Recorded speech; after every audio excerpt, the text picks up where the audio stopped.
Praise the Lord. வாழ்க்கையில் போராட்டங்கள், கஷ்டங்கள் எல்லா மனிதனுக்குமே வரக்கூடியதான். ஆண்டவராகிய இயேசு கிறிஸ்து இந்த உலகத்தில் மனிதர்களை படைத்திருக்கிறார். எல்லாருடைய வாழ்க்கையும் போராட்டம் உள்ளது தான். கஷ்டப்படாத மனிதன், போராட்டம் இல்லாத வாழ்க்கைங்கிறது இந்த உலகத்திலவே இல்லவே இல்லை. ஆனால் அந்த சூழ்நிலைகளிலும் அவை எல்லாவற்றையும் தாண்டி நம்ம வர வேண்டும். ஒரு சின்ன சோர்வு வந்துட்டால் கூட, ஒரு சின்ன பிரச்சனை வந்துட்டால் கூட ரொம்ப சோர்ந்து போய் மனம் உடைந்து அப்படி உட்கார்ந்துடக்கூடாது.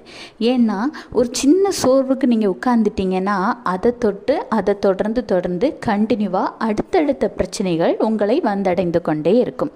ஆனால் அந்த ஒரு சின்ன சோர்வு வந்தோடனே உங்களை நீங்கள் எப்படி தைரியப்படுத்திக்கணும் தெரியுமா? சங்கீதம் 85:12 கர்த்தர் நன்மையானதை தருவார். ஆமாங்க, எப்போ உங்களுக்கு சோர்வு வருதோ, எப்போ நீங்கள் சோர்ந்து உட்காரீங்களோ அந்த நேரத்துலலாம் கர்த்தர் எனக்கு நன்மையானதை தருவார், கர்த்தர் நன்மையானதை மட்டுமே தருவார்னு நீங்கள் விசுவாச அறிக்கை பண்ணி பாருங்கள். தானே உங்களுக்கு வரக்கூடிய எதிரான காரியங்கள் கூட நன்மையானதாய் மாறும். கர்த்தர் உங்களையும் உங்கள் குடும்பத்தையும் ஆசீர்வதிப்பார். Have a blessed day. Jesus bless you.